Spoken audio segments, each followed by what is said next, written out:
देवी का जन्म 10 अगस्त 1963 को हुआ था एक गरीब गांव गोरहा का पूर्वा में, जो जौन डिस्ट्रिक्ट उत्तर प्रदेश में है। उनका परिवार मलाह जाति से था, जो मछुआरों का काम किया करता है। फूलन के माता पिता का नाम मूला और देवी दीन था और वह उनकी दूसरी बेटी थी। बाद में उनके एक भाई का जन्म हुआ, लेकिन उससे पहले उनकी 4 बहनें और थी। परिवार के पास सिर्फ 1 एकड़ जमीन थी, जिसमें एक पुराना नीम का पेड़ था। गरीबी में यह एक बड़ी दौलत थी। फूलन जिस मल्लाह समुदाय से थी, उन पर गांव के ऊंची जात के ठाकुर लोग अत्याचार करते थे। जब फूलन लगभग 11 साल की थी, तब उनके दादा दादी का देहांत हो गया। इसके बाद उनके चाचा बिहारी लाल और उनका बेटा मायादीन परिवार के मुखिया बन गए।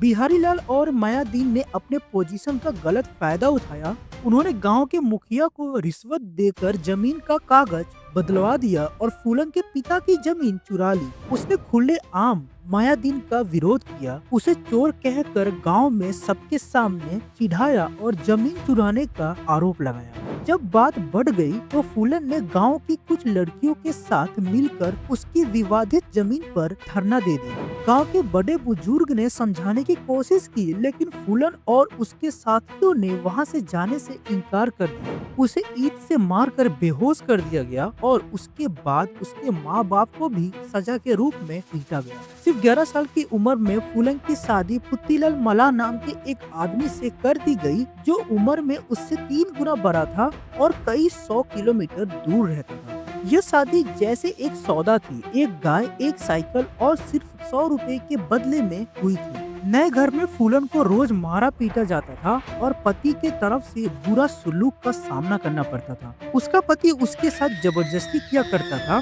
फूलन ने अपनी जीवनी में लिखा है कि उसने माँ दुर्गा से कसम खा ली थी कि वो अपने पति के दिए गए दर्द का बदला जरूर लेगी। फूलन ने अपने पति के अत्याचार से बचने के लिए कई बार घर से भागने की कोशिश की, लेकिन हर बार उसे वापस उसके परिवार के पास बदनाम कहकर भेज दिया जाता था। उनकी माँ ने तो यह तक कह दिया कि मर जा या कुएं में कूद जाओ। गांव के लोगों के ठुकराने के बाद भी फूलन ने हार नहीं मानी। उसने हिम्मत के साथ अपने चाचा के साथ जमीन का विवाद दोबारा उठाया और 1978 में अपने पिता का केस इलाहाबाद हाई कोर्ट में ले गई। इसका बदला लेने के लिए मायादीन ने उनके पिता के फसल जला दिए और झूठ बोलकर फूलन पर चोरी का इल्जाम लगा दिया। पुलिस ने उसे गिरफ्तार कर लिया। उसे 1 महीने तक जेल में रखा गया। इस दौरान पुलिस ने और उसके कुछ अफसरों ने उसके साथ गलत काम किया। जुलाई 1979 में जेल से छूटने के कुछ समय बाद फूलन देवी की जिंदगी ने एक और भयंकर मोड़ ले लिया। उसे बाबू गुज्जर नाम के डकैत के गैंग ने किडनैप कर लिया।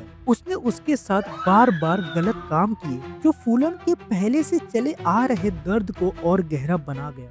फूलन की जिंदगी का एक बड़ा मोड़ तब आया जब उसकी मुलाकात विक्रम मल्लाह से हुई, जो बाबू गुज्जर का दूसरा साथी था और मल्लाह समुदाय का एक व्यक्ति था। विक्रम ने फूलन के साथ हो रहे अत्याचार का विरोध किया। उसने हिम्मत दिखाते हुए बाबू गुज्जर को मार दिया और पूरे गैंग की कमान अपने हाथ में ले ली। फूलन और विक्रम के बीच एक सुरक्षा भरा रिश्ता बन गया, जो धीरे धीरे प्यार में बदल गया। विक्रम ने फूलन को बंदूक चलाना सिखाया ताकि वो अपनी रक्षा खुद कर सके और गैंग के कामों में हिस्सा ले सके। कई लोग कहते हैं कि विक्रम ही फूलन का सच्चा प्यार था और उसने ही उसे जिंदगी जीने और बचने के जरूरी तरीके सिखाए। अगले कई साल तक फूलन और उसका गैंग कई लूटपाट में शामिल रहा। उन्होंने गाड़ियों को लूटना शुरू किया और खास तौर पर ऊंची जाति के गांव को निशाना बनाने लगे। कभी कभी तो वो पुलिस की चुराई हुई यूनिफॉर्म पहनकर अपने काम को आसान बना लेते थे। गैंग का जीवन बिल्कुल बंजारे जैसा था। वो लगातार घाटियों में एक जगह से दूसरी जगह जाते रहते थे, जैसे देवरिया, कानपुर और ओराई, ताकि पुलिस से बचे रहे। इसी दौरान फूलन ने अपना पुराना बदला भी पूरा किया। गैंग ने उसके पहले पति पुत्तीलाल को ढूंढ निकाला और उसको बहुत ही कठोर सजा दी। जब लोगों तक फूलन देवी की काम की खबरें पहुंचने लगी, तो नीचे जात के लोग उसे एक नायक के रूप में देखने लगे। उन्होंने उसे दसियों सुंदरी का नाम दिया। लोग उसे एक रॉबिन हुड जैसे इंसान के रूप में देखने लगे थे। जो अमीरों से लूट करके गरीबों की मदद करती थी। 1980 में गैंग के अंदर एक बड़ा बदलाव तब आया जब श्री राम सिंह, जो पहले गैंग का नेता था, और उसका भाई लाला राम सिंह जेल से छूटकर वापस आए। दोनों ठाकुर जाति के थे, जो मल्लाह जाति से ऊंचे माने जाते हैं, जिसमें फूलन और विक्रम आते थे। उनके गैंग में लौटने के बाद तुरंत ही ताकत और जाति को लेकर झगड़ा शुरू हो गया। ये अंदर की लड़ाई इतनी भयंकर हो गई थी कि आखिरकार श्री राम ने विक्रम मल्लाह का कत्ल कर दिया। इस घटना ने फूलन से उसका सबसे बड़ा सहारा और सुरक्षा छीन ली, जो उसके लिए एक प्यार भरा रिश्ता भी था। विक्रम की मौत के बाद फूलन देवी की हालात गैंग के अंदर और भी खराब हो गई। एक मर्द भरा गैंग में उसका कोई सहारा नहीं बचा था। श्री राम सिंह ने उसे कैद कर लिया। उसे जबरदस्ती एक दूर के गांव बेहमई में ले जाया गया, जहां सिर्फ ठाकुर लोग रहा करते। वहाँ श्री राम और कुछ और ठाकुर आदमियों ने उसके साथ बार बार गलत काम किया और उसे यहाँ पे लगभग 3 हफ्ते रखा गया था, जिसमें फूलन ने ऐसा शारीरिक और मानसिक दर्द सहा जो सोचना भी मुश्किल है। सबसे बड़ा अपमान तब हुआ जब उसे गांव के लोगों के सामने नंगा करके कुएं से पानी भरने के लिए मजबूर कर दिया गया, ताकि उसकी इज्जत और आत्मसम्मान को पूरी तरह से कुचल दिया जा सके। बेहमई में 3 हफ्तों तक लगातार गलत काम और अपमान सहने के बाद फूलन ने असंभव लगती हालात में भी वहां से भाग करके अपनी जान बचाई। भागने के बाद उसकी मुलाकात मान सिंह से हुई, जो एक और डकैत था। दोनों ने मिलकर एक नई गैंग बनाई, जो ज्यादातर मल्लाह जाति के लोगों से बनी थी। फूलन देवी के बेहमई से भागने और अपनी नई गैंग बनाने के कुछ महीने बाद 14 फरवरी 1981 को उसने फिर से बेहमई गांव का रुख किया, लेकिन इस बार बदला लेने के इरादे के साथ उन लोगों से जो उनके साथ अत्याचार कर चुके थे। गांव पहुंचकर उसने लाउड स्पीकर से घोषणा की कि श्री राम सिंह और उसके भाई लाला राम सिंह को तुरंत उसके हवाले किया जाए, क्योंकि यही दोनों थे जिन्होंने उसके साथ बहुत ही ज्यादा जुल्म किया था। लेकिन जब ये दोनों लोग नहीं मिले तो गैंग ने घर घर जाकर लूट करना शुरू कर दिया। फिर एक कठोर बदला लिया गया।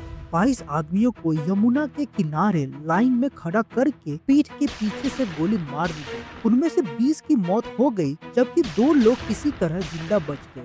शुरू में सबको लगा कि सब मारे गए लोग ठाकुर जाति के थे, लेकिन बाद में पता चला कि उनमें 17 ठाकुर, एक मुसलमान, एक दलित और एक ओबीसी व्यक्ति भी था।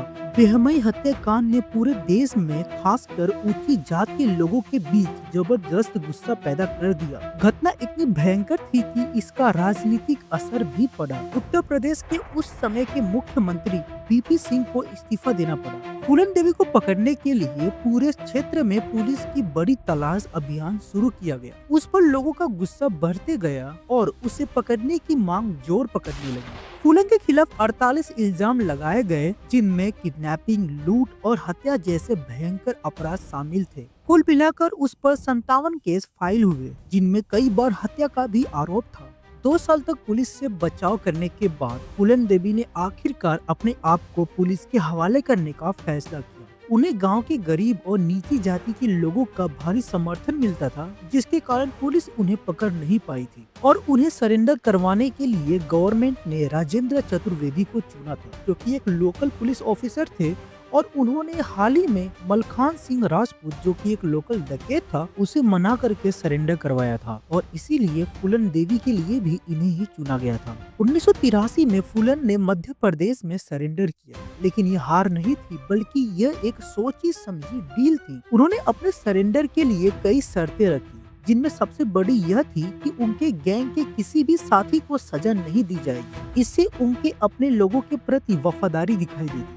एक और बड़ी शर्त यह थी कि उनके खिलाफ चल रहे सारे मुकदमे या तो खत्म कर दिए जाए या सिर्फ मध्य प्रदेश में ही चलाए जाएं, उत्तर प्रदेश में नहीं, क्योंकि वहाँ पे बेहमई कांड के बाद लोग उनके ऊपर काफी ज्यादा गुस्सा थे। और उन्होंने यह भी शर्त रखा था कि वो सरेंडर मध्य प्रदेश में करेंगे, उत्तर प्रदेश में नहीं।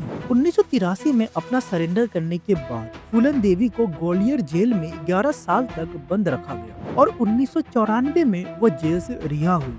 जेल से बाहर आने के बाद फूलन ने एक नया रास्ता चुना, राजनीति।